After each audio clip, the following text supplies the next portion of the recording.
Quisiera invitarlos a que por favor vayamos a Hebreos capítulo 12. Hoy vamos a mirar algunos versículos de este pasaje, de esta porción de la palabra del Señor. Realmente traigo varios versículos para que los consideremos en esta mañana en relación con el tema que estamos considerando, que es el tema de la disciplina del Señor. Mientras ustedes se van ubicando allí en Hebreos capítulo 12, un breve y muy breve repaso de lo que estuvimos mirando el miércoles pasado. Estuvimos trabajando en el caso de Ananías y Zafira, un ejemplo de disciplina del Señor que nosotros encontramos en la palabra de Dios. Una pareja que decidió vender una propiedad que ellos tenían y ofrecer el dinero de esa propiedad para satisfacer las necesidades de los hermanos pobres de Jerusalén, pero que en el proceso de entregar el dinero de la venta que ellos habían hecho, esta pareja decidió retener de manera oculta una parte de ese dinero. Entonces decíamos que en cuanto a lo que esta pareja hizo, el pecado que ellos cometieron fue un pecado deliberado, es decir, fue algo que ellos planearon, algo que ellos desarrollaron, fue una decisión que ellos tomaron. Básicamente, mis hermanos, la decisión que ellos tomaron fue la decisión de engañar a Pedro, ¿cierto? El apóstol Pedro, que fue a los pies de quien ellos colocaron este dinero.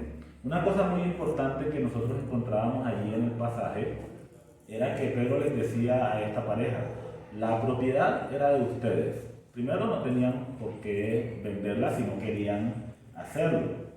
Adicionalmente, cuando ustedes recibieron el dinero también era de ustedes. Ustedes no tenían por qué entregarlo si no querían hacerlo. Así que la maquinación que tuvieron esta pareja en su mente fue la de aparentar que ellos estaban entregando todo el dinero, cuando en realidad ellos habían guardado una parte de ese dinero para ellos mismos. Decíamos y conversábamos un poquito pensando en las motivaciones que ellos podrían haber tenido al respecto de eso, y también hablábamos un poco en el miércoles en el tiempo de oración. Quizá una de sus motivaciones era la alabanza de las personas, ¿cierto? Que otras personas dijeran: qué pareja tan generosa, vendieron esta casa y entregaron todo el dinero de esa casa. Pero ya sabemos que en realidad ellos estaban mintiendo. Querían simplemente que las personas los vieran a ellos como personas generosas, pero no estaban siendo realmente generosos en el sentido en que estaban ocultando parte de ese dinero y además estaban intentando engañar a los apóstoles, que eran las personas que estaban a cargo de administrar esos fondos en ese momento. Entonces fue un pecado maquinado, ¿cierto? Ellos lo maquinaron, lo planearon, incluso hasta vimos que como pareja ellos convinieron en hacer esto, en decir que habían ofrendado más, ¿cierto? Que habían dado todo el dinero cuando realmente habían sustraído una parte de ese dinero para ellos. Entonces vimos que su pecado fue un pecado deliberado. También vimos que ellos fueron confrontados. Seguramente el Espíritu de Dios les habló a Ananías y Zafira en sus corazones, les recordó la palabra diciéndoles: eso que ustedes pretenden hacer es algo malo. Pero no solamente fueron confrontados por el Espíritu de Dios, sino que también Dios puso al apóstol Pedro allí para que hablara con ellos y para que les hiciera ver el pecado en el cual ellos habían incurrido. Aunque después de confrontados, esta pareja, tanto Ananías como Zafira, no tuvieron arrepentimiento y tampoco confesaron el pecado que ellos habían cometido. Y es ahí cuando ya vimos la fuerte y severa reprensión que Dios trajo para esta pareja. Porque ambos, inmediatamente después de ser confrontados por el apóstol Pedro, ambos cayeron muertos allí delante de Pedro, ¿verdad? Nosotros nos preguntábamos: ¿fue muy fuerte, fue muy severo la reprensión de Dios para Ananías y Zafira? Recordemos que nuestro Dios es un Dios de misericordia, es un Dios de bondad, es un Dios de gracia, pero también, mis hermanos, nuestro Dios es un Dios que disciplina, ¿cierto?, que reprende a los hijos que son desobedientes. Y pues básicamente estuvimos mirando el caso de esta pareja, aunque la intención que tenemos para el día de hoy es poder apreciar un poco más la intención, las razones por las que se desarrolla la disciplina, porque en primera instancia nosotros vemos este caso y nos puede parecer algo bastante fuerte, ¿cierto? Es un caso bastante impactante. Y en parte, mis hermanos, la razón por la que quise presentarlo de esa manera es para que lo fuera. Eso fue algo intencional también. Que de pronto nos sacudiera un poquito y nos obligara a reflexionar sobre lo que está pasando en este pasaje que nosotros tenemos aquí en la palabra. Porque una realidad con respecto a los creyentes en ocasiones, mis hermanos, es que nosotros nos hacemos un concepto incorrecto acerca de nuestro Dios. Y ese concepto es el concepto que a veces algunos grupos enseñan. Obviamente no es doctrina sana, no es doctrina bíblica, pero algunos grupos enseñan que cuando nosotros hemos sido llamados a ser parte de la familia de Dios por la gracia del Señor Jesucristo, y una vez que nuestros pecados han sido perdonados por su gracia, y una vez que nosotros estamos bajo la gracia de Dios, hay grupos que enseñan que los creyentes pueden vivir en una forma desordenada y eso no tiene ninguna implicaciones para su vida. Pero obviamente esto no es verdad. Y espero que con la explicación que vamos a estar mirando el día de hoy, no solamente en el pasaje de Hebreos que ya vamos a leer, sino también en algunos otros pasajes de la Biblia que vamos a considerar, podamos ver que ese no es el caso. Nuestro Dios es un Dios de gracia, de amor y de misericordia. Eso es una verdad innegable como el sol de mediodía, pero también nuestro Dios es un Dios que llama a cuenta cuando el hombre se desvía y quiere perseverar y vivir en su pecado sin tener en cuenta el precio que Cristo tuvo que pagar para limpiar y perdonar los pecados de cada uno de nosotros. Así que para que podamos tener otra vez un mejor entendimiento de lo que sucedió en el caso de Ananías y Zafira, hoy vamos a profundizar un poquito más en esa parte. Así que vamos a leer Hebreos capítulo 2. Vamos a leerlo, pero solamente vamos a tomar algunos versículos de este pasaje para el propósito que tenemos. Dice de la siguiente manera: puestos los ojos en Jesús. Por tanto, nosotros también, teniendo en derredor nuestro tan grande número de testigos, despojémonos de todo peso y del pecado que nos asedia y corramos con paciencia la carrera que tenemos por delante. Fíjense lo que el pasaje nos está diciendo respecto al asunto del pecado en la vida de los creyentes. No se nos llama a consentir el pecado como algo que debe ser normal en nuestra vida, sino todo lo contrario, se nos está llamando a despojarnos del pecado para que podamos correr la carrera de la vida cristiana que Dios ha trazado para nosotros.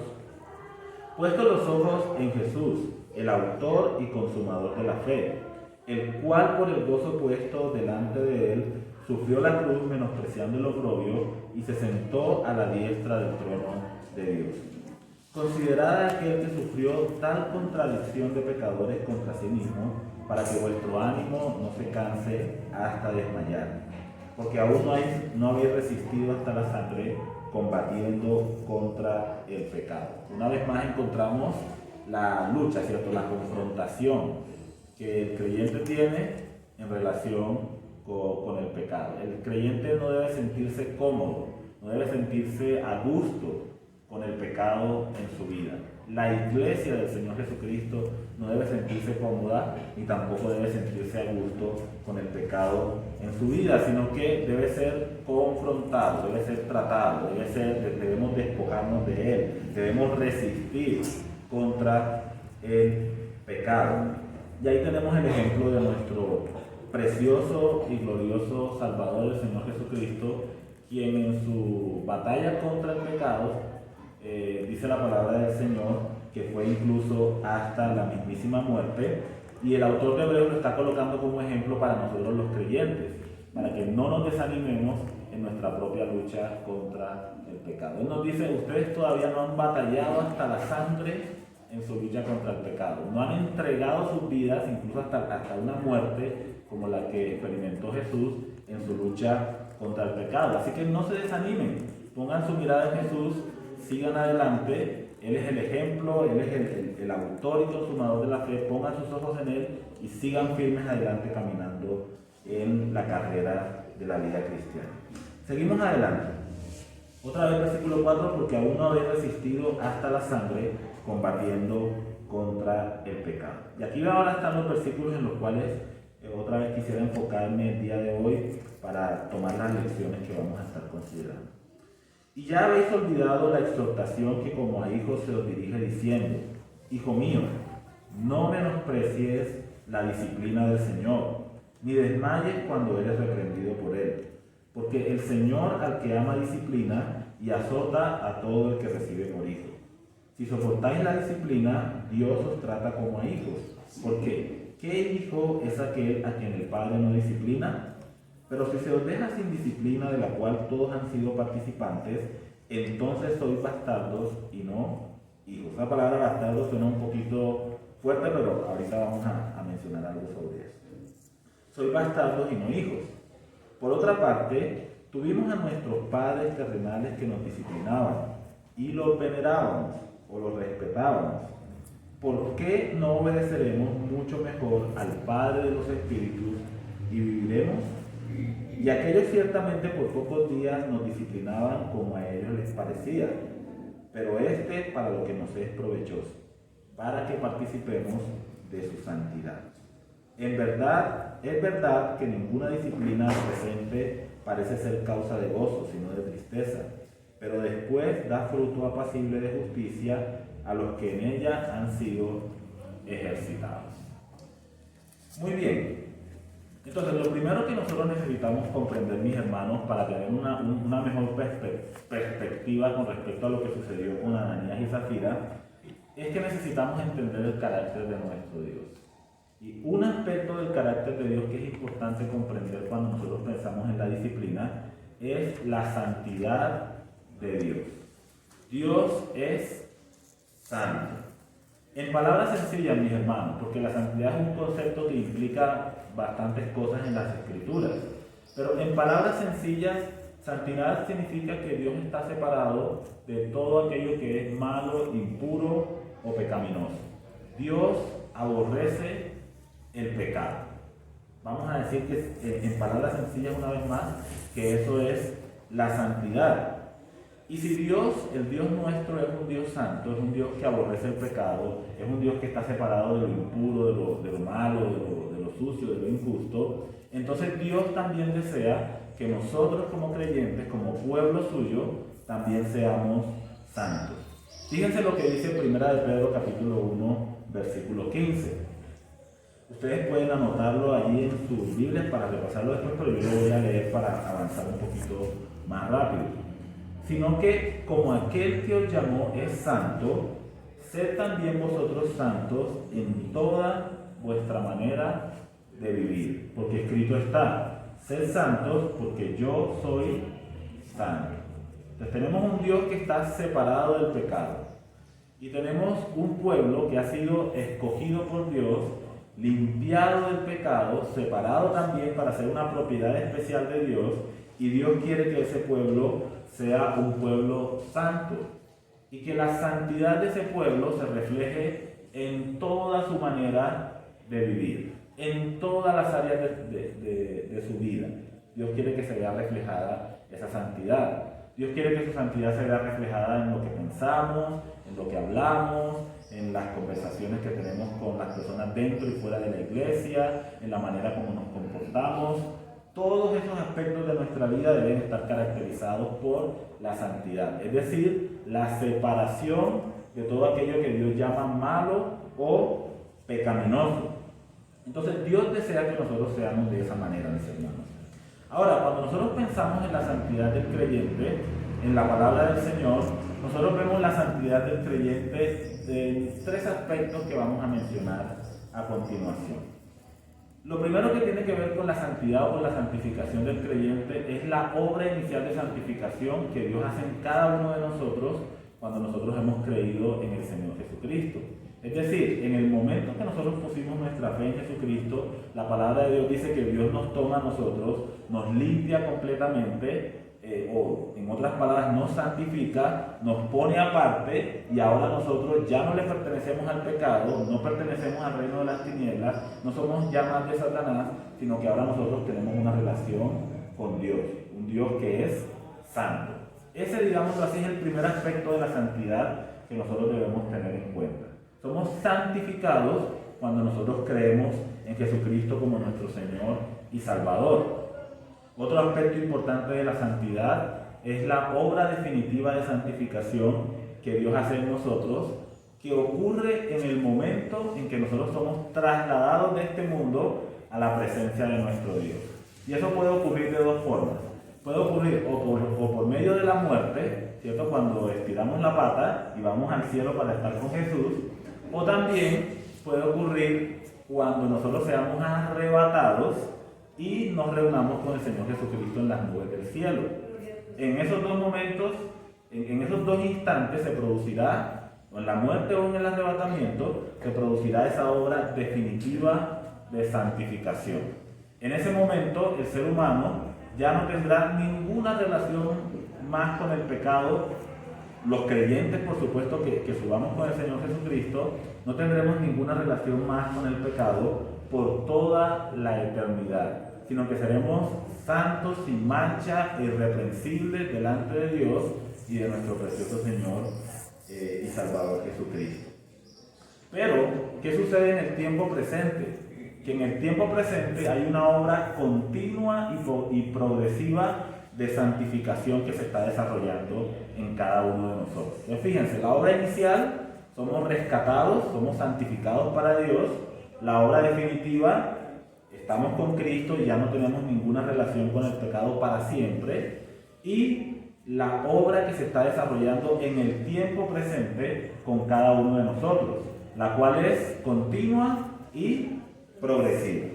Ahora, cuando decimos continua, nos estamos refiriendo a una obra que Dios está haciendo constantemente en cada uno de nosotros. Es una obra que no para, es un trabajo permanente de Dios en nuestras vidas.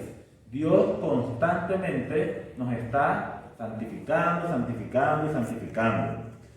Hay otra forma en que la palabra de Dios hace referencia a este proceso de santificación, esta obra continua que Dios hace en nosotros. La Biblia también lo llama crecimiento espiritual. Es como que Dios está tomándonos a cada uno de nosotros y cada día nos va llevando más y más y más y más y más para que nos parezcamos más y más y más y más a la imagen del Señor Jesucristo. Es decir, Dios nos ha rescatado del pecado, pero en algún sentido todavía nosotros arrastramos muchas cosas de nuestra vida pasada en nosotros. Hábitos pecaminosos, costumbres pecaminosas que están arraigadas en nuestro corazón. Dios tiene el propósito de trabajar con cada uno de nosotros de una manera continua para desarraigar de nuestra vida todos esos hábitos pecaminosos que forman parte de cada uno de nosotros aún, ¿cierto? Dios está trabajando de manera continua en nosotros. Hay un pasaje en relación con esto que estoy diciendo que para mí en lo personal es de un ánimo tremendo. Y sobre todo en esos momentos cuando como creyentes le fallamos a nuestro Dios y sentimos pesar en nuestro corazón por esa cosa en particular en la cual nosotros le hayamos fallado al Señor. Y es un pasaje que se encuentra en Filipenses capítulo 1, versículo 6. Otra vez, yo digo la cita para que ustedes la puedan anotar, pero yo voy a leerla para avanzar un poco más rápido en el estudio. Pero Filipenses capítulo 1, versículo 6 dice el apóstol Pablo, estando persuadido de esto. Es decir, era una convicción que Pablo tenía acerca de la iglesia en Filipos. Y es la misma convicción, por la gracia del Señor, que en este momento estoy teniendo yo con respecto a nuestra amada iglesia bautista Sumapaz. Pero ¿cuál es esa convicción? ¿Cuál era esa cosa de la cual Pablo estaba persuadido? Que estoy estando persuadido de esto, que el que comenzó en vosotros la buena obra, la perfeccionará, o en otras palabras, la completará o la cumplirá plenamente hasta el día de Jesucristo. Entonces nos está mostrando que Dios empezó una obra, la obra inicial de la santificación, nos está diciendo que la va a completar, ¿cierto? Que es la obra definitiva de santificación, pero también nos está diciendo que Dios la perfeccionará, es un proceso en el cual Dios está trabajando en nuestras vidas continuamente, santificándonos continuamente, ayudándonos a crecer en nuestra relación con Él, ayudándonos a abandonar los antiguos hábitos de pecado que teníamos, formando en nosotros nuevos hábitos que le glorifican a Él y produciendo en nosotros la perfecta imagen de Cristo, que a su vez es un reflejo de la gloria perfecta de nuestro Dios.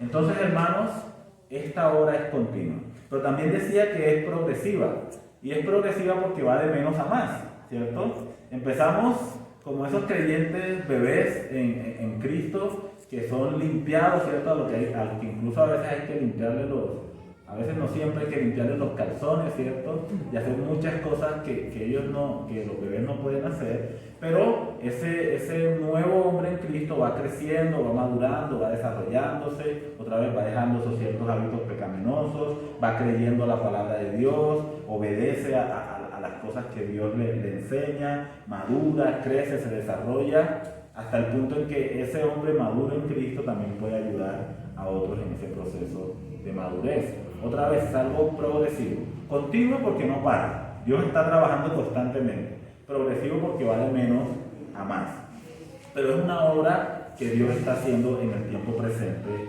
en cada uno de nosotros.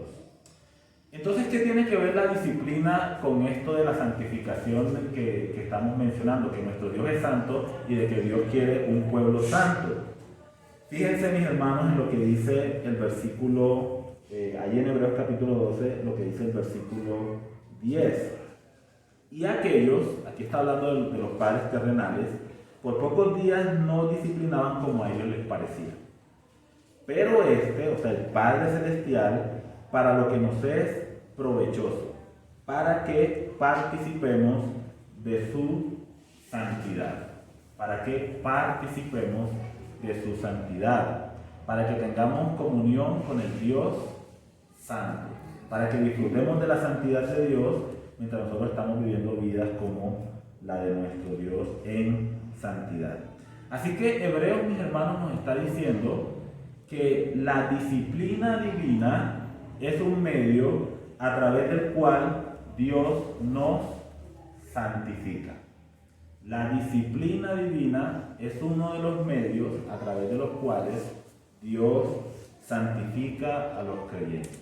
Es uno de los medios a través de los cuales Dios nos hace crecer espiritualmente.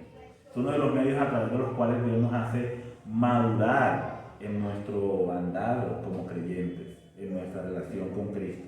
Es uno de los medios a través de los cuales Dios pule nuestras vidas para que sean un reflejo de la gloria de nuestro Señor Jesucristo. Es como que nosotros somos un espejo que ha sido roto por el pecado, pero ahora viene Dios y lo hace como lo transforma, ¿cierto? Y luego empieza a pulirlo y pulirlo y pulirlo y pulirlo y pulirlo para que cada vez se pueda ver el rostro de Cristo más claramente a través de cada uno de nosotros. Entonces la disciplina tiene ese propósito. El Padre Celestial nos disciplina para que participemos de su santidad. Entonces, ese es el primer aspecto del carácter de Dios que yo quiero que tengamos en cuenta hoy. ¿Qué estaba haciendo Dios con la iglesia en el caso de Ananías y Zafira?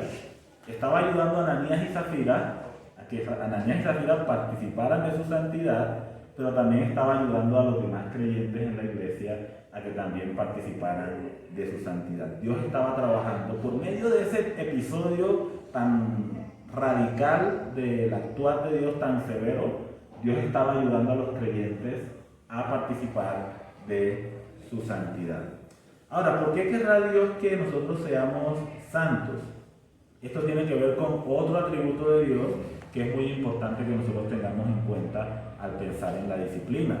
De una u otra forma ya lo hemos mencionado, pero vamos a tratar también de verlo un poco más aquí. Y este otro atributo de Dios, además de la santidad, es el amor, ¿cierto? El amor de Dios por nosotros los creyentes. La palabra amor, otra vez en palabras sencillas, significa buscar el bienestar del otro. Eso es la palabra amor. Podemos ponerle todos los adornos y todas las florituras que queramos, pero básicamente amor es buscar el bienestar del otro, en pensamiento, palabras, acciones, de todas las formas y a través de todos los medios posibles. Así que mis hermanos, cuando decimos que Dios nos ama, lo que estamos tratando de decir es que Dios busca el bienestar de cada uno de nosotros. Ahora, cuando Dios piensa en nuestro bienestar, Él no piensa en nuestro bienestar como quizá nosotros como seres humanos podríamos hacerlo. Para nosotros, ¿qué es el bienestar? Estar bien, estar tranquilos, tener una casa, tener un carro, tener 50 títulos universitarios, o tener mucho dinero, o no tener enfermedades, siempre tener una buena salud, comodidad, ¿cierto? Eso es lo que para nosotros significa bienestar. Sin embargo, mis hermanos, cuando nosotros pensamos en nuestro Dios, Dios prioriza nuestro bienestar eterno por encima del bienestar temporal. Así que puede ser que para ese gran bienestar que Dios quiere concedernos por su gracia a cada uno de nosotros en el tiempo presente tengamos que pasar por algunas situaciones incómodas que no nos gustan, que no son agradables, pero que Dios está utilizando en nuestras vidas para conseguir ese gran fin, ese gran propósito que Dios tiene con cada uno de nosotros. Ahora, ¿cuál es el gran bienestar que Dios quiere darnos a nosotros los creyentes? Ya lo hemos mencionado cuando dijimos que participemos de su santidad. Ahora, eso es amplio, eso es bastante grande. Nosotros tenemos una invitación de parte de nuestro Dios a ser parte de su familia eterna. A mí una de las definiciones bíblicas de la vida eterna que más me gusta es la definición que Jesús da allí en Juan capítulo 17, versículo 3. Jesús le dice a sus discípulos, miren, esta es la vida eterna. Nosotros pensamos, ¿qué es vida eterna? Irnos al cielo, si no morirnos, irnos al cielo y pasar por allá toda la eternidad. Pero fíjense lo que Jesús dice con respecto a lo que para Él es la vida eterna. La vida eterna es que te conozcan a ti, el único Dios verdadero, y a Jesucristo, a quien tú has enviado. Eso es lo que Jesús dice que es la vida eterna. Es decir, una relación de amor, una relación con la Trinidad por toda la eternidad.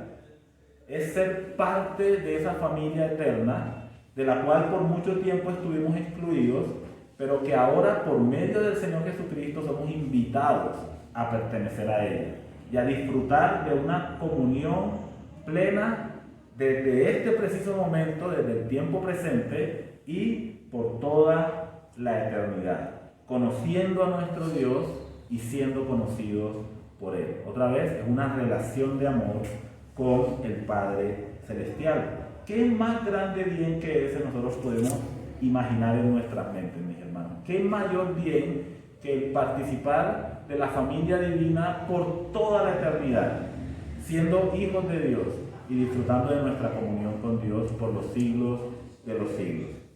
Por lo menos a mí no se me ocurre nada mejor que eso. Yo preferiría entregar todas las cosas buenas que hay en este mundo, que pudiera llegar a tener yo en este mundo, por el gozo y el deleite de poder disfrutar de una eternidad de comunión con mi Padre Celestial, con el Espíritu Divino y con mi precioso Salvador. Lo entregaría absolutamente todo. Y el apóstol Pablo lo dice, todas estas cosas yo las tengo por basura para ganar a Cristo. Así que mis hermanos, eso es lo que Dios quiere para usted. El Dios Santo quiere que participemos de su santidad. Y el Dios de amor procura el mayor bien, el bien más supremo para nosotros, que es que nosotros podamos estar con Él para siempre. Y por ese amor es que nosotros tenemos en la palabra de Dios que Él nos ha adoptado como hijos suyos. Fíjense lo que dice Efesios capítulo 1, versículo 3. Efesios 1:3. Bendito sea el Dios y Padre de nuestro Señor Jesucristo, que nos bendijo con toda bendición espiritual en los lugares celestiales en Cristo Jesús. Esto nos está hablando de ese mayor bien que estamos mencionando. Según nos escogió en Él antes de la fundación del mundo, para que fuésemos santos y sin mancha delante de Él. Ahí está, ¿cierto? Es lo mismo que hemos estado diciendo. Para que fuésemos santos y sin mancha delante de Él, en amor, habiéndonos predestinados para ser adoptados hijos suyos por medio de Jesucristo, según el puro afecto de su voluntad. Otra vez ahí aparecen estos términos de predestinación y demás. No nos vamos a meter en ese chicharrón el día de hoy. Lo que yo quiero que veamos aquí, mis hermanos, es que Dios en su gracia, en el puro afecto de su voluntad, en ese amor limpio, puro, inmaculado, en esa bondad tan infinita de Dios, Él ha querido que nosotros seamos llamados hijos suyos. Y para eso Él nos ha adoptado. No éramos parte de su familia, pero Él ahora nos ha tomado, ¿cierto?, como hijos propios por medio de la adopción. Recordemos también Juan capítulo 1, versículo 12, un pasaje que yo creo que todos nosotros nos sabemos de memoria, ¿verdad? Juan 1, 12, mas a todos los que le recibieron, a los que creen en su nombre, les dio potestad de ser hechos hijos de Dios. Estos no son engendrados por voluntad de sangre, no son engendrados por voluntad de varón, sino que son ni de carne ni de varón, sino por voluntad de Dios. Es porque Dios nos ha amado y ha querido hacernos parte de su familia en el momento que nosotros recibimos a Cristo como nuestro Salvador. Ahora, mis hermanos, fíjense en el privilegio que nosotros tenemos al ser parte de la familia de Dios. Y lo encontramos ahí en los versículos 5 y 6. Dicen estos versículos una vez más. Y ya habéis olvidado la exhortación que como a hijos, ¿cierto? Como a hijos. Está hablándonos a nosotros que somos parte de la familia de Dios y que tenemos a Dios como nuestro Padre Celestial. Diciendo, hijo mío, no menosprecies la disciplina del Señor. O sea, no tengas en poco la disciplina del Señor. Debe ser algo que tú debes considerar como algo valioso. Debes considerar la disciplina que Dios te da como un privilegio que recibes por ser un hijo de Dios. Entonces, no menosprecies la disciplina del Señor, ni desmayes. Es decir, no te canses de que Dios te discipline cuando eres reprendido por Él. Porque el Señor, al que ama, disciplina y azota a todo el que recibe por hijo. ¿Les parece que eso es un privilegio o que no lo es, mis hermanos? ¿Es un privilegio o no lo es? Díganme la verdad, sean sinceros conmigo. ¿Consideran que la disciplina es un privilegio o que no lo es? No se siente como un privilegio, ¿cierto? Porque yo estoy seguro que cuando mis pequeños hijos, ¿cierto?, les decimos, dése la vuelta y ponga la colita, ellos no sienten eso en el momento como un privilegio, ¿verdad? Pero cuando ellos más adelante vean el fruto de la disciplina, entonces ellos van a saber que su papá los amaba, ¿verdad? Entonces, no se siente como un privilegio, pero como nosotros no nos movemos por emociones, sino que nos movemos por convicción, nosotros creemos en lo que la palabra del Señor nos dice, aunque humanamente nuestra sabiduría propia nos diga no o resista lo que Dios dice, nosotros preferimos desechar nuestra sabiduría y escogemos confiar en la palabra de Dios.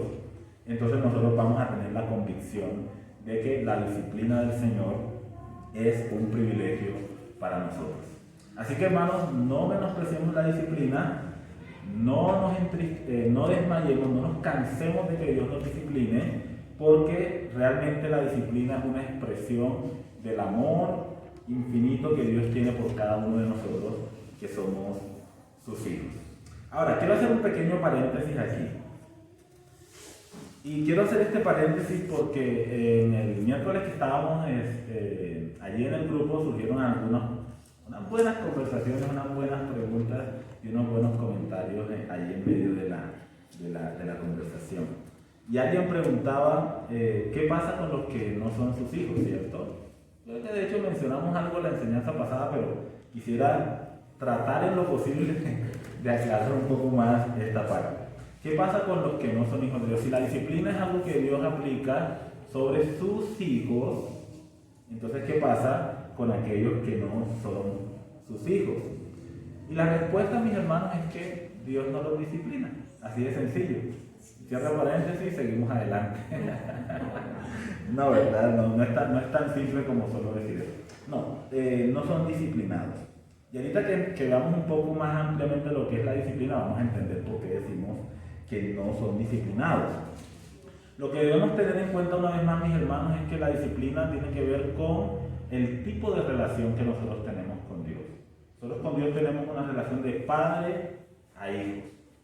Pero la relación que Dios tiene con el resto del mundo, las personas que no conocen a Cristo todavía, no es una relación de padre a hijos. Yo creo que ahí nos toca recordar lo que ya nosotros hemos aprendido de la palabra del Señor en relación con cuál es la relación que Dios tiene con las personas que aún no han puesto su confianza en Jesucristo. Recordemos que la Biblia nos dice que estas personas que no conocen a Cristo están bajo condenación, ¿cierto?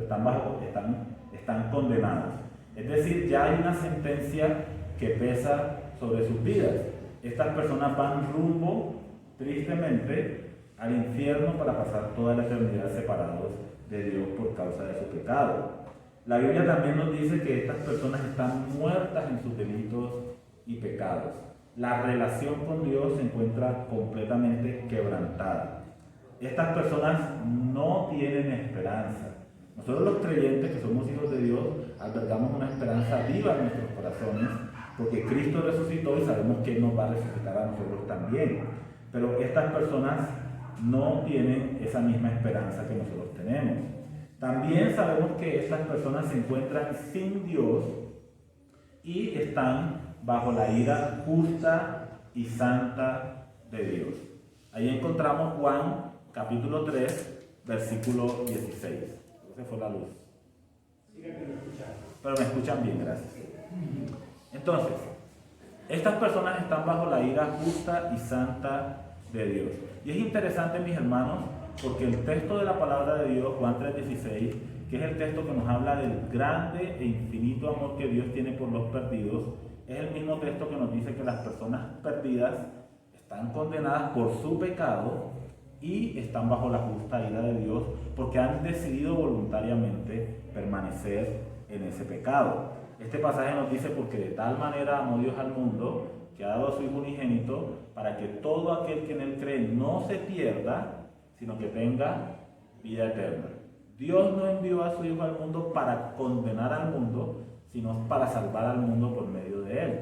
El que cree en Él no es condenado, pero el que no cree ya ha sido condenado. Es decir, ya se encuentra bajo condenación. Está bajo la ira justa y santa de Dios. Esta es la condenación. Que la luz vino al mundo, pero los hombres amaron más las tinieblas que la luz, porque sus obras eran malas. Esa es la condenación. Entonces, ¿cuál es la relación que Dios tiene con los seres humanos que no conocen a Cristo? Es una relación de enemistad. No porque Dios no los ame y quiera salvarlos, es todo lo contrario. Dios envió a su Hijo a este mundo para salvar a los seres humanos. Entregó el tesoro más grande para rescatar a los pecadores. Pero el ser humano voluntariamente escoge permanecer bajo la condenación porque ama más el pecado que la luz que Dios le ofrece por medio del Señor Jesucristo. Entonces uno podría preguntarse, bueno, los seres humanos están condenados, están bajo la ira de Dios, Dios les ofrece su amor, quiere rescatarlos para que sean parte de su familia, el ser humano rechaza esa salvación que Dios les ofrece. Entonces, ¿qué sucede con el ser humano que rechaza la salvación, la gracia que Dios les ofrece? Ese ser humano permanece en condenación y también va a experimentar el juicio de Dios en el momento oportuno. Uno se podría hacer la pregunta, entonces cuando los seres humanos que no conocen a Dios experimentan sufrimientos o experimentan dificultades, ¿cómo podríamos nosotros llamar a eso? Porque no lo podemos llamar disciplina, ¿cierto? Entonces, ¿cómo llamamos a eso que los seres humanos sin Cristo experimentan cuando tienen dificultades y situaciones complicadas en sus vidas? Yo creo que la mejor forma en la cual nosotros podemos llamar esto, según la palabra de Dios, es que esos seres humanos están experimentando las consecuencias naturales de su pecado en algunas ocasiones y en otras ocasiones están experimentando el juicio divino sobre sus vidas. No es disciplina, son las consecuencias de su pecado o es el juicio de Dios sobre sus vidas. porque la disciplina es algo que Dios ejerce con aquellos que pertenecen a su familia, ¿cierto? Es algo que Dios realiza con aquellos que hacen parte, que son hijos suyos, en esa relación de padre a hijo. Entonces, otra vez, ¿cómo se llaman esos padecimientos o dificultades que los incrédulos experimentan? ¿O son consecuencias de su pecado, o es el justo juicio de Dios por causa de la desobediencia de los seres humanos? ¿Listo? Es lo que yo podría aclarar un poco con respecto a ese tema. Una vez más, mis hermanos, Dios es un Dios de gracia que quiere rescatarlos, pero los hombres permanecen en condenación porque ellos, a pesar de que la luz vino a este mundo, ellos han escogido amar más el pecado que la luz.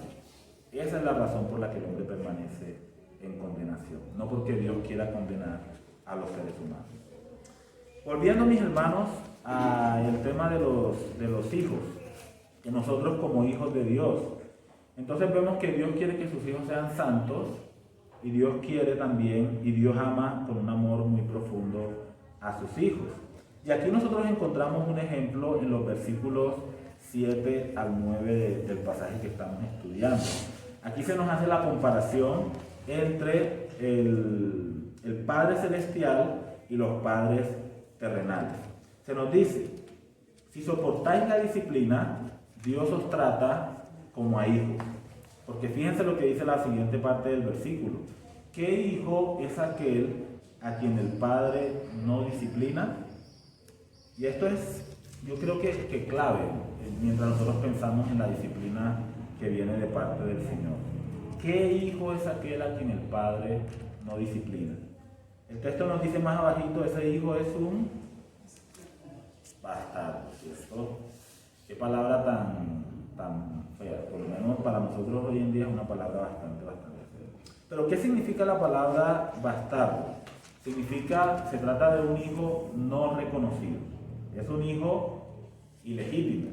Tiene mucho que ver con la filosofía de las familias en la época del Imperio Romano. En ese contexto, entre los gentiles, para que un hijo natural de una persona fuera reconocido como hijo y recibiera el apellido de su padre, tenía que pasar por un proceso de adopción. No bastaba simplemente con que fuera su hijo natural, ¿cierto? Sino que tenía que recibir el apellido de su padre, y de esa manera era confirmado como un hijo de ese hombre. Ahora, no es que Dios tenga hijos bastardos, ¿cierto? Eso no pasa con respecto a nuestro Dios. Lo que el texto nos está diciendo es que si Dios no nos disciplinara a nosotros seríamos como hijos ilegítimos, como hijos no reconocidos. Pero debido a que Dios no nos considera a nosotros de esa manera, entonces Dios nos disciplina a todos y cada uno de sus hijos. ¿Se entiende bien? Y lo hace siempre, ¿cierto? Y lo hace siempre. Entonces, mis hermanos, ninguno de los que estamos aquí somos hijos bastardos en ninguna manera en relación con nuestro Dios. Ninguno de nosotros. Y ningún creyente sobre la faz de la tierra es un hijo bastardo. Es decir, ilegítimo o no reconocido. Y esa es la razón por la que cada uno de nosotros experimentamos la disciplina. Porque Dios sí nos trata a nosotros como sus hijos amados. Somos hijos amados de nuestro Dios. Sigue diciéndonos el pasaje entonces, haciendo esta comparación entre padres terrenales y padres celestiales.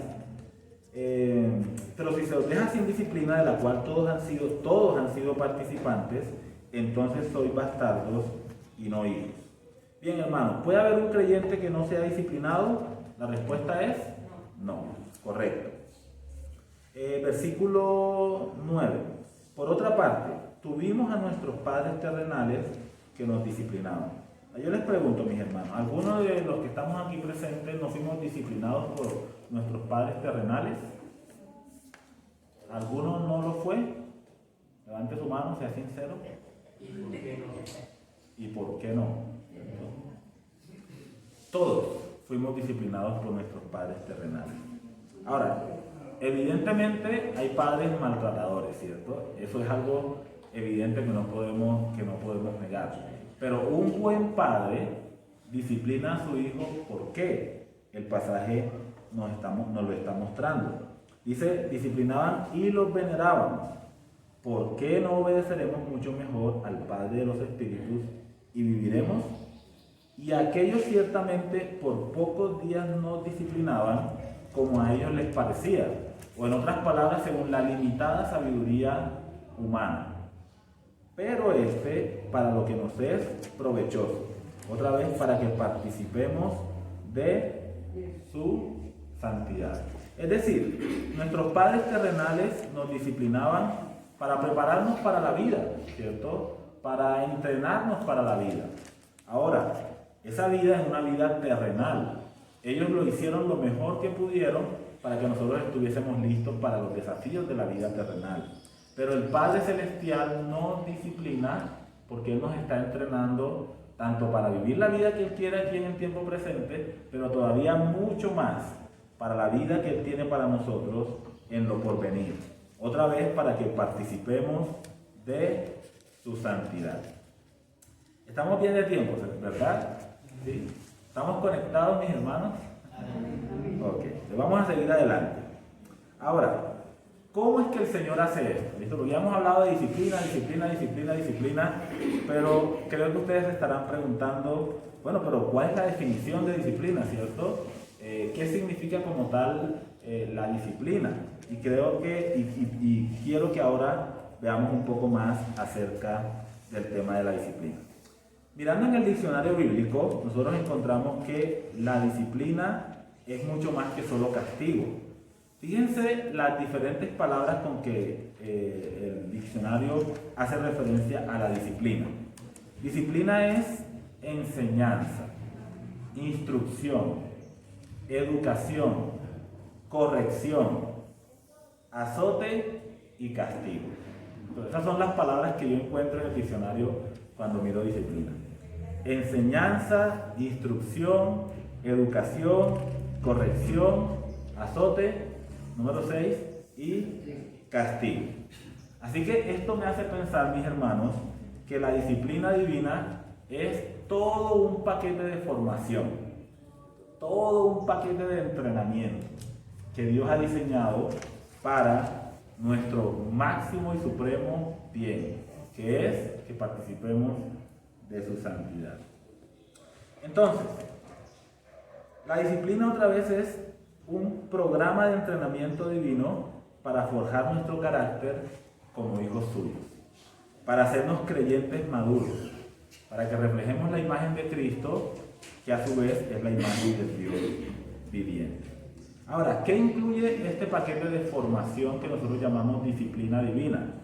Yo, en lo que puedo estudiar y analizar de la palabra del Señor, encuentro 4 aspectos o 4 cosas que conforman ese paquete que llamamos la disciplina, ese paquete de formación.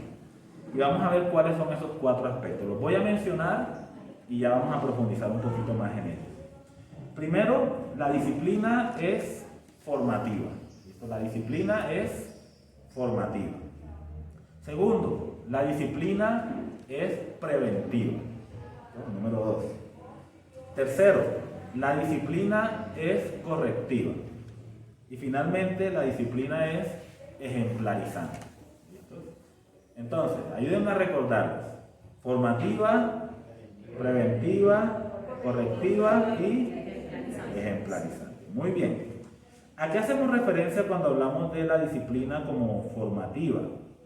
Esto se refiere, mis hermanos, a la instrucción y enseñanza que nosotros recibimos de parte del Señor de manera constante a lo largo de nuestra vida. Entonces, para los que estaban pensando que disciplina solamente era coger la varita, ¿cierto? La vara divina, y suácata, nos equivocamos en eso, ¿cierto? Disciplina también es formativa, instrucción o enseñanza que nosotros recibimos de parte del Señor. Ahora, ¿qué medio va a utilizar el Señor para disciplinar formativamente a sus hijos? El primero y más importante de ellos, creo, es la palabra de Dios. Y aquí quisiera dejar con ustedes 2 versículos. Por favor, anótenlos allí para que los repasen después. Juan capítulo 17, versículo 17. Santifícalos en tu verdad. Tu palabra es verdad. Entonces, Dios utiliza su palabra para formarnos, ¿cierto? Eso es disciplina, instrucción, enseñanza, educación que nosotros estamos recibiendo de parte del Señor. Y también segunda de Timoteo capítulo 3, versículo 16. Toda la escritura, toda la palabra de Dios es inspirada por Dios y útil para enseñar, para redarguir, para corregir, para instruir en justicia. Esa palabra instrucción que nosotros encontramos aquí es la misma palabra disciplina que nosotros encontramos en Hebreos capítulo 12. Entonces la palabra de Dios es útil para enseñar, para redarguir, corregir y para instruir en justicia. ¿Con qué propósito? A fin de que el hombre de Dios sea perfecto, enteramente preparado para toda buena obra. ¿Se dan cuenta la meta? Todo el tiempo la palabra de Dios nos está apuntando a eso. Dios nos está instruyendo, nos está enseñando, porque Él tiene una meta con cada uno de nosotros. Otra vez en palabras de Hebreos, para que participemos de su santidad. Pero otro medio que Dios utiliza para esta disciplina formativa, ¿saben cuál es? Las pruebas de la vida diaria. Las pruebas son parte de la disciplina formativa de parte del Señor. Y es interesante, mis hermanos, porque si nosotros miramos el contexto de Hebreos capítulo 12, lo que Hebreos capítulo 12 está llamando disciplina del Señor son las pruebas que los creyentes estaban experimentando allí en ese lugar, las persecuciones que estaban sufriendo, las dificultades, el rechazo que habían experimentado por causa de su fe en el Señor Jesucristo. Esas son las cosas que aquí el escritor de Hebreos está diciendo, Dios los está disciplinando a ustedes, queridos hermanos.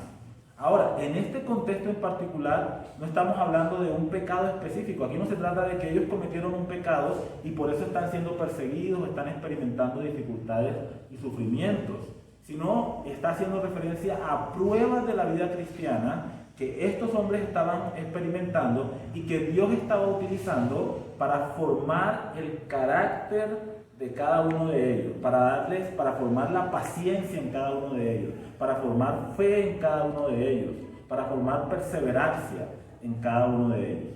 Así que Dios usa su palabra para formarnos, para disciplinarnos, pero Dios también utiliza las pruebas de la vida diaria para formar el carácter de cada uno de nosotros. Y es porque a veces, mis hermanos, no basta solamente con que nosotros escuchemos la enseñanza, ¿verdad? A veces nosotros escuchamos el mensaje en el cual se nos dice, ama a tu prójimo, por ejemplo. Pero luego viene el momento en el que alguien nos rompe el corazón y empezamos a pasar por una prueba de nuestra fe. Si vamos a creerle al Señor y vamos a obedecerle, o por el contrario, vamos a seguir nuestros instintos humanos o nuestra propia sabiduría humana. Entonces ese es un momento cuando nuestro corazón está roto, ¿cierto? Cuando está quebrantado, cuando estamos experimentando una prueba en que Dios utiliza esa situación para formar el carácter de cada uno de nosotros. Y cuando nosotros decidimos creer a la palabra de Dios y desechar nuestra humana sabiduría, es en ese momento cuando nuestro carácter está siendo formado y cuando nosotros estamos madurando espiritualmente, cuando nosotros estamos creciendo espiritualmente. ¿Saben? No hay otra manera y no hay otro camino. Es el camino de las pruebas el que Dios utiliza para formar el carácter de cada uno de nosotros como hijos suyos. Ahora, habrá algunos creyentes que a la primera la cogen, ¿cierto? Que Dios dice, ama a tu prójimo, y ese creyente es tan juicioso, tan obediente, le cree al Señor y él dice, claro que sí, Señor, yo amo a mi hermano y me rompieron el corazón, pero eso no es problema, ¿cierto? Simplemente, Señor, yo lo amo porque yo obedezco tu palabra. Pero la mayoría de nosotros vamos a experimentar un conflicto en nuestra mente, ¿cierto? Vamos a enfrentar una dificultad en nuestras mentes y corazones para decidir amar a nuestro hermano. Y es en ese momento en que Dios está obrando en nosotros para formar en nosotros el carácter de nuestro Señor Jesucristo. ¿Se entiende bien eso, mis hermanos? Que la disciplina formativa es por la palabra, pero también a través de las pruebas que nosotros experimentamos. ¿Cómo nosotros vamos a formar la paciencia en nuestra vida si nunca tenemos situaciones en las cuales nuestra paciencia es desafiada. Ah, no, yo soy muy paciente. Sí, ¿y qué has tenido que esperar o qué has tenido que soportar? Nada, pero yo soy muy paciente. No, es en el momento que experimentamos pruebas en que la paciencia no solo se desarrolla y en el que Dios nos da a nosotros ese carácter como el que Cristo quiere que tengamos. Entonces no olvidemos, disciplina formativa, instrucción, educación de parte de Dios para nosotros a través de la palabra y a través de las pruebas de la vida diaria. Otro aspecto de la disciplina que también mencionábamos es el de la disciplina preventiva. Ahora, ¿a qué hago referencia con esto de la disciplina preventiva? Son esas señales de advertencia que Dios nos da cuando nuestros corazones se están desviando hacia el pecado.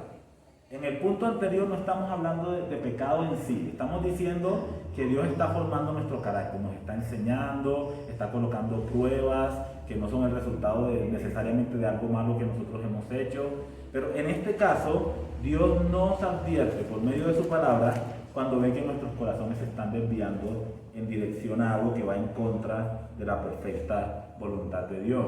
Entonces en este caso de disciplina lo que estamos diciendo es que Dios nos llama la atención, hijo mío, detente, ¿cierto? No tomes ese camino. Es como la voz del libro de Proverbios que constantemente dice a su hijo, hijo mío, escucha mi voz, no vayas por esa senda, no te dirijas por allá, medita bien en lo que tú vas a hacer. En ese momento Dios también está trabajando en nuestras vidas, dándonos dirección, advertencias en el camino para que nosotros evitemos caer en alguna tentación o pecado que nos está acechando. Después de la disciplina preventiva también tenemos la disciplina correctiva. Y aquí sí, mis hermanos, es cuando Dios utiliza la vara, como lo dice el pasaje que ya hemos leído varias veces de los versículos 5 y 6. No menosprecies la disciplina del Señor porque Dios al que ama lo reprende, ¿cierto? Dice el texto. Y también azota a todo aquel que recibe por hijo. Ahora, ¿cuáles son esos azotes de Dios? Su castigo para el creyente desobediente. ¿Cuáles son? ¿Cómo nosotros los podemos mirar o cómo nosotros los podemos entender en la palabra de Dios? Yo creo que hay tres formas en las cuales nosotros podemos ver los azotes de Dios en la vida de los creyentes. La primera de ellas es a través de las consecuencias naturales de nuestro pecado, en el sentido en que Dios no evita que nosotros experimentemos en algunas ocasiones las consecuencias naturales de nuestro pecado. Yo no sé, voy a dar un ejemplo. Quizá algún creyente cae en un pecado de adulterio, por ejemplo. Eso trae consecuencias terribles, ¿cierto? Trae dolor al corazón, rompe la relación familiar, se destruye el hogar y a veces tristemente los hijos llevan una gran parte del daño que se sufre en ese contexto de ese pecado.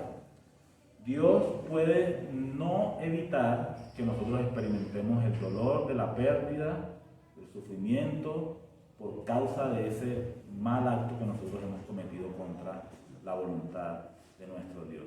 Ahora, en su gracia, ¿Dios podría hacerlo?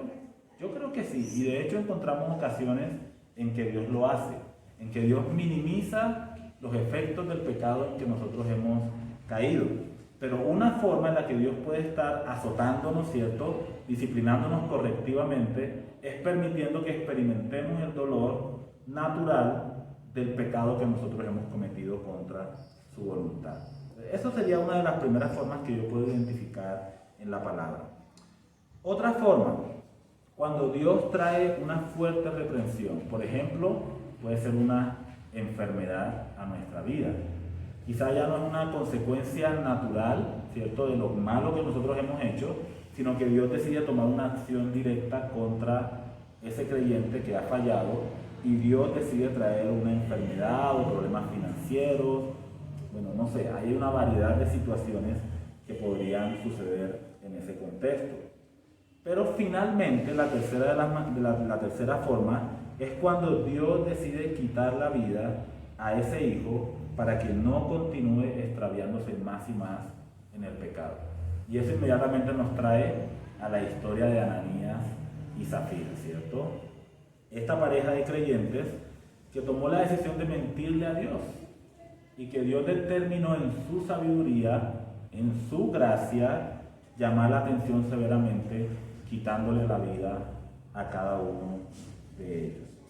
Ahora, mis hermanos, Dios y solamente Dios sabe qué es lo mejor para cada uno de nosotros. Y Él y solamente Él puede tomar las medidas pertinentes para tratar con el pecado que cada uno de nosotros hemos cometido contra su perfecta y santa voluntad.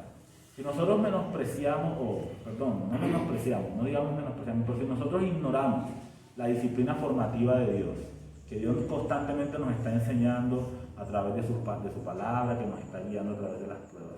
Si nosotros ignoramos las advertencias de Dios, la disciplina preventiva que Dios tiene también para nosotros, entonces nosotros podemos caer en la disciplina correctiva de parte del Señor.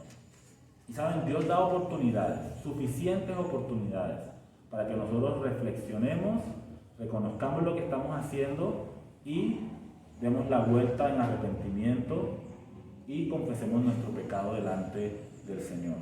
Pero cuando el ser humano persiste y persevera en ese pecado, entonces finalmente viene esta corrección final, que es la más grave de todas para los creyentes.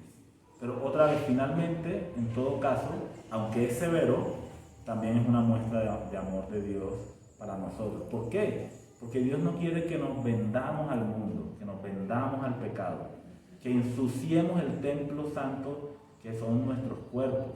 Dios no quiere que nos entreguemos a la maldad, y por eso Dios prefiere quitarnos la vida, arrancarnos de este mundo y llevarnos a su presencia. ¿Para qué?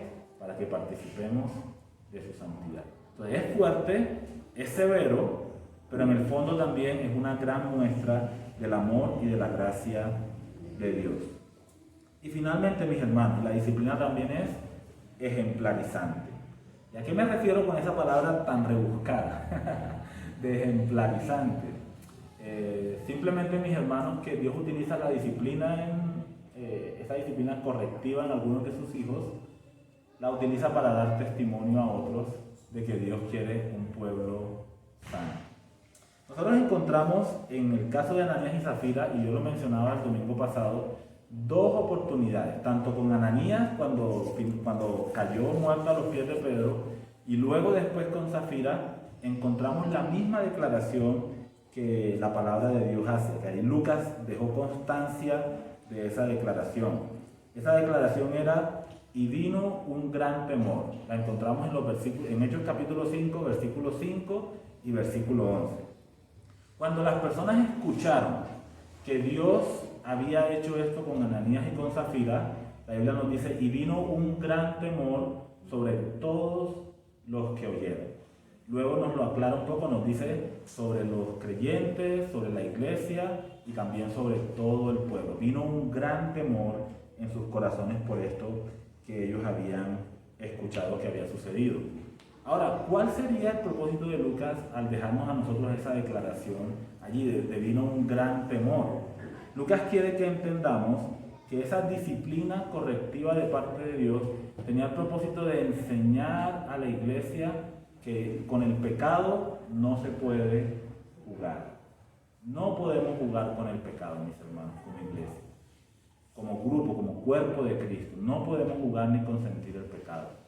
Como creyentes individuales no podemos jugar ni consentir el pecado en nuestras vidas. Dios nos ha rescatado a nosotros de una vida contaminada por el pecado. Lo ha hecho pagando un precio muy alto, que es la sangre preciosa de Cristo, como de un cordero sin mancha y sin contaminación. Es un precio de un valor incalculable. Y cuando nosotros voluntariamente decidimos vivir en pecado, ignorando la instrucción del Señor, ignorando las advertencias que Dios nos hace, nosotros decidimos decir: Señor, no me importa, yo voy a hacer esto, que yo sé que no te agrada, pero aún así lo voy a hacer, a pesar de tanta enseñanza y de tanta guía que el Señor nos ha dado. Cuando nosotros decidimos, tomamos esa decisión voluntaria de hacer eso, nos estamos metiendo en un terreno muy peligroso, porque entonces la corrección de Dios va a venir sobre nosotros los creyentes. Fíjense en todos esos elementos, ¿cierto? No es como que tenemos un Dios que está apresurado por castigarnos, ¿cierto? Como que a la menor falla, al menor intento, al menor pensamiento, Dios saca su látigo celestial y ¡tan! Estos hijos, ¿cierto? Como con la intención de destruirnos. No, Él nos ha enseñado, nos ha dicho lo que es bueno, nos ha mostrado lo que Él quiere para nosotros, lo que Él desea en su voluntad que nosotros hagamos y vivamos. Nos dice, sean santos porque yo soy santo. Nos da instrucciones en su palabra. Cuando vamos a torcer el camino, hijo, ten cuidado, no te metas por ahí porque eso te va a hacer daño. Pero finalmente, cuando nosotros como seres humanos somos testarudos, somos tercos y decidimos persistir en eso que Dios nos está diciendo que no hagamos y decidimos tomar el camino que Dios nos está diciendo que no tomemos, entonces por amor Dios va a tomar su azote y nos va a reprender fuertemente. ¿Cuáles van a ser esas reprensiones? Otra vez, puede ser que Dios va a permitir que las causas naturales, las consecuencias naturales de nuestro pecado nos alcancen. Dios nos va a llamar fuertemente la atención a través de dificultades, enfermedades o problemas de diferente índole. O también, mis hermanos, Dios incluso podría quitarnos la vida. ¿Por qué? ¿Porque Él nos odia? No, es todo lo contrario. Porque Él nos ama demasiado. Dios tiene un gran bien para nosotros, mis hermanos. Y todo lo que no se conforme con ese gran bien que Dios tiene para nosotros, Él lo va a quitar de nuestras vidas. Tengamos eso por cierto. Dios es fiel a su palabra. Dios es fiel con nosotros. Y todo aquello que es pecaminoso, todo aquello que nos hace daño, aunque nosotros no lo veamos de esa manera, aunque nosotros incluso lo consintamos, y aunque incluso nosotros querramos hacerlo voluntariamente, Dios que es fiel, Dios que nos ama y Dios que es santo, lo va a quitar y desarraigar completamente de nuestra vida. Ahora nosotros podemos ofrecerlo en obediencia y en humildad a Dios, o quizás Él va a tener que tomar algunas medidas más fuertes con cada uno de nosotros. Pero ese ejemplo de Ananías y Zafira tenía como propósito recordar a la iglesia. No podemos jugar con el pecado. Y espero que para nosotros también sea un recordatorio, ¿cierto? Que infunda en nosotros un temor reverente hacia nuestro Dios. No, pero es que eso pasó hace tantos años, ¿cierto? ¿Hace cuánto pasó el caso de Ananías y Zafira? Hace 2000 años aproximadamente. No, eso no me va a pasar a mí, ¿verdad? Eso no tiene nada que ver conmigo. No, la palabra de Dios está aquí para nuestra instrucción. Está aquí para nuestra instrucción. Y yo espero de todo mi corazón que esto produzca el mismo efecto que produjo en la iglesia en el tiempo de los apóstoles. Que también nuestros corazones teman ante la presencia santa de nuestro Dios. Otra vez, no con un temor de pánico, ¿cierto? No es que nosotros ahora ¿cómo se dice? Nuestras rodillas se van a chocar unas contra otras ahí. Ay, Dios, ese Dios es tan terrible, ¿cierto? Ese Dios es tan peligroso. ¿Por qué no? Nuestro Dios es un Dios de amor. Dios de verdad nos ama con un amor infinito. Pero Dios va a hacer todo lo necesario para que participemos de su santidad. Y si tiene que arrancar el pecado con fuerza de nosotros, lo va a hacer de esa manera. Mis hermanos, que podamos tener ese temor respetuoso y reverente frente a la santidad de nuestro Dios.